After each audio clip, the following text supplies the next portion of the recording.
Hi everyone and welcome to the Math is Cool project. The objective of this project is to use Desmos, which is a graphing software, to restrict the domain and range of functions to recreate the phrase math is cool, which it is.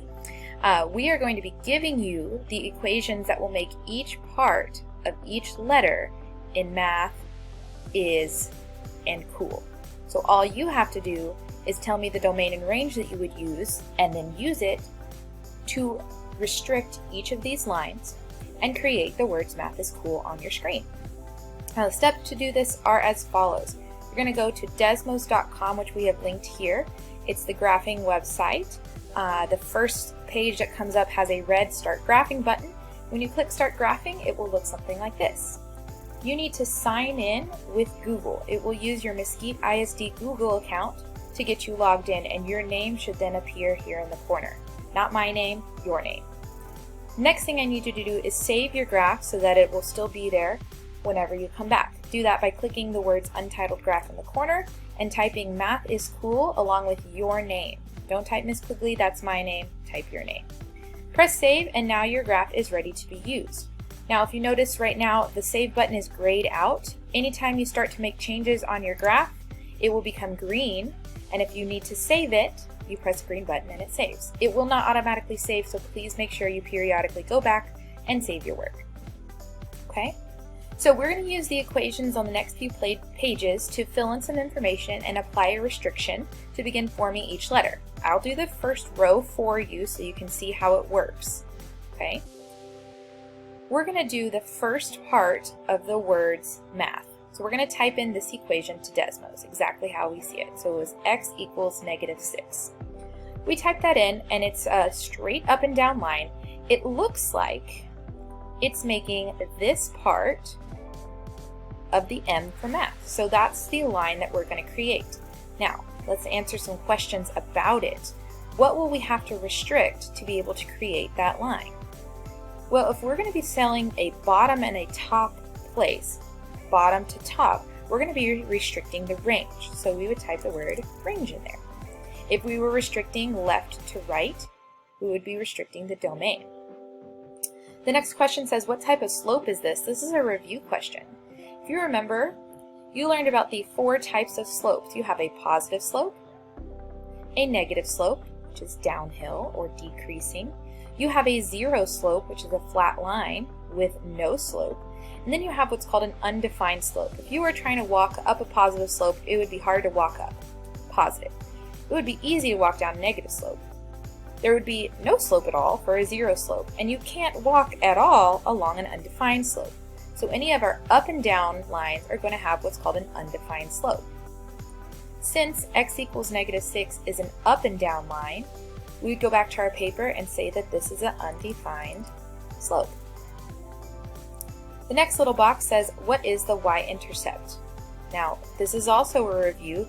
We're looking for where this line crosses the y-axis. Well, we can zoom out for forever and realize that this graph, or this line, my apologies, never touches that y-axis. It might touch the x-axis, but it will not touch the y-axis. Okay, so there are many options that we have when it comes to y-intercepts. When it does cross the y-axis, your answer will be the point, the coordinate point, x comma y, where it does cross that axis. So for this example, the y-intercept would be 0, 4. For the blue line, we're looking for where it crosses the y-axis. It would be the coordinate 0, -3.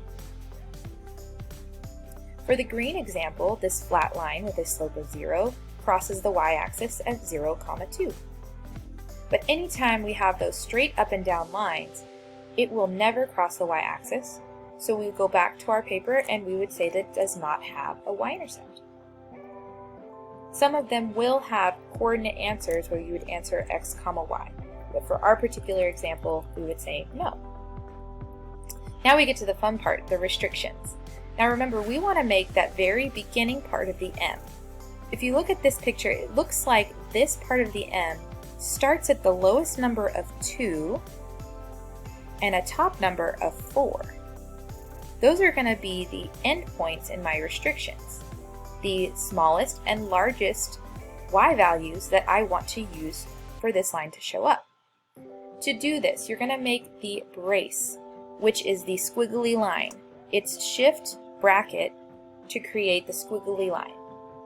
We said we wanted this graph to start at 2. Yes, it disappears, it's okay.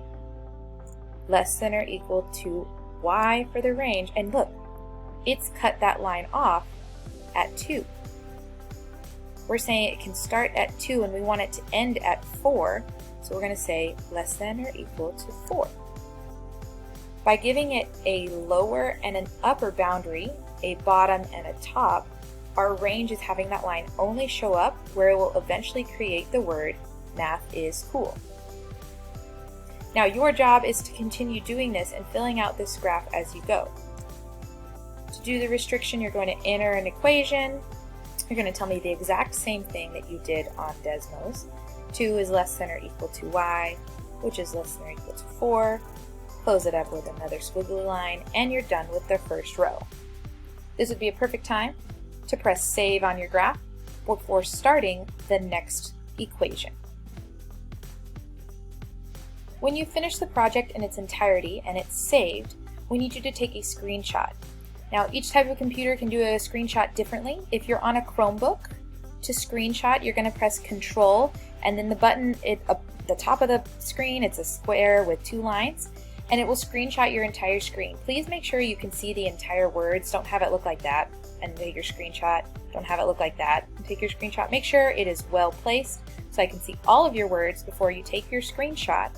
And then you'll turn both the screenshot and this completed green document with all of your work filled in for each of the words math is cool to Google Classroom. If you have any questions, leave them as a comment or email your teacher for assistance.